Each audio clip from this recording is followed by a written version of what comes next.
na qual ele depois diz: eu não votaria se soubesse. O que nós temos que fazer é garantir que este tipo de situação não possa progredir, porque este é um dado que o mundo inteiro hoje olha com muito cuidado. Desinformação é um dado, a inteligência artificial é sim um dado novo que pode levar a uma transformação até de situações que o tempo todo fazem com que falsidades passem para todos nós como se fossem situações verídicas, sendo que não há correspondência entre o fato e o que você recebe em redes sociais, pelas vias tecnológicas. Portanto, nós temos que também garantir as liberdades no sentido de fazer com que essas tecnologias sejam utilizadas de maneira transparente para se saber o que foi manipulado, como foi manipulado, se houve essa manipulação, como será essa retirada, sem, de alguma forma, restringir,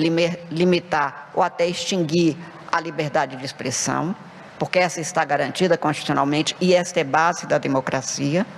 E, portanto, neste quadro aqui é que nós temos que fazer com que haja planejamento das nossas ações, adoção de providências preventivas.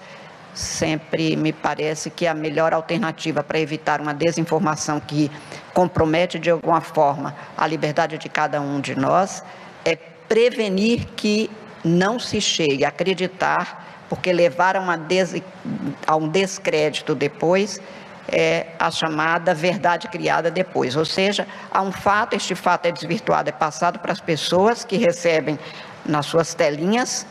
Depois que ele acredita, vem alguém e diz que é mentira, mas pode ser uma narrativa igualmente falsa. E ele começa a duvidar de tudo.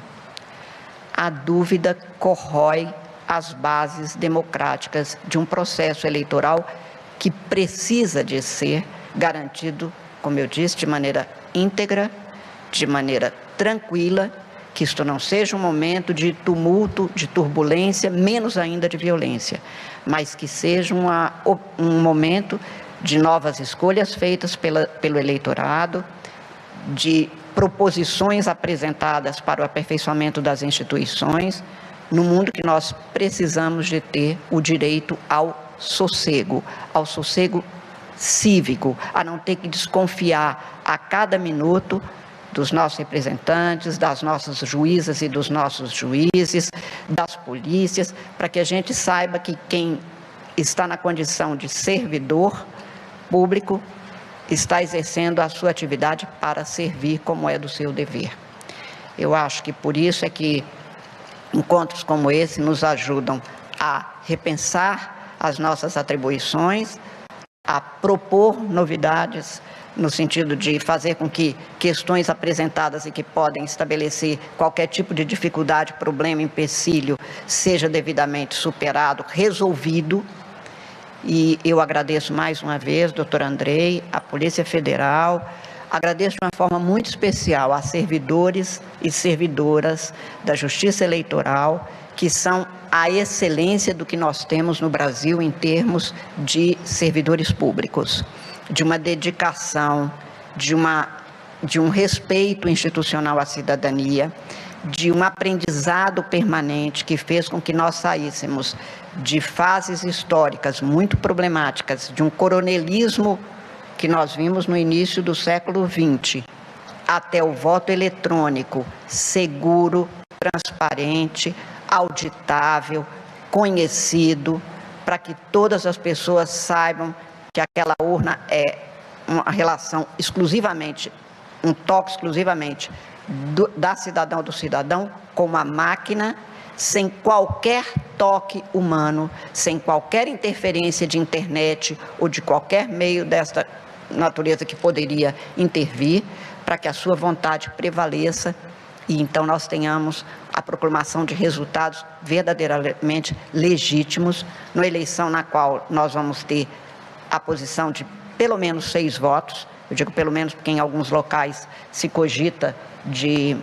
fazer consulta popular, consulta plebiscitária, são poucos lugares, mas existe até mesmo essa possibilidade.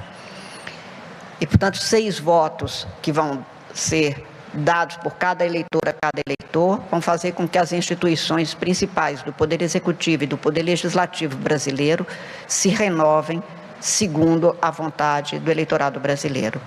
E esse encontro tem exatamente a discussão sobre a segurança pessoal, como eu disse, social, política, com graves problemas ainda de criminalidade no Brasil, de criminalidade que pode querer e pode interferir no processo eleitoral, e é nosso dever prevenir, impedir de qualquer forma, para que não haja qualquer tipo de contaminação mesmo do processo, e não haverá, como não tem havido, e tudo isso com atuação firme, segura, transparente, confiável da Justiça Eleitoral e das instituições parceiras, e para isso este encontro e o meu agradecimento por este encontro, especialmente aos tribunais regionais eleitorais, que são aqueles que trabalham o tempo todo também no mesmo sentido em cada unidade da federação, para que a gente tenha essas eleições e que o dia 4 de outubro, no primeiro turno, nós tenhamos um domingo de tranquilidades e alegrias cívicas que bem nós merecemos. E como eu sempre lembro do Guimarães Rosa, sorte é isso, merecer e ter. O Brasil merece uma democracia e nós precisamos de garantir que eles têm as instituições trabalhando para que essa democracia afetiva e não conflituosa seja assegurada a todas as brasileiras e brasileiros. Eu passo a palavra ao doutor Andrei, agradecendo mais uma vez pela presença e pelo trabalho e desejando que esse seminário seja muito exitoso e que nós tenhamos ótimas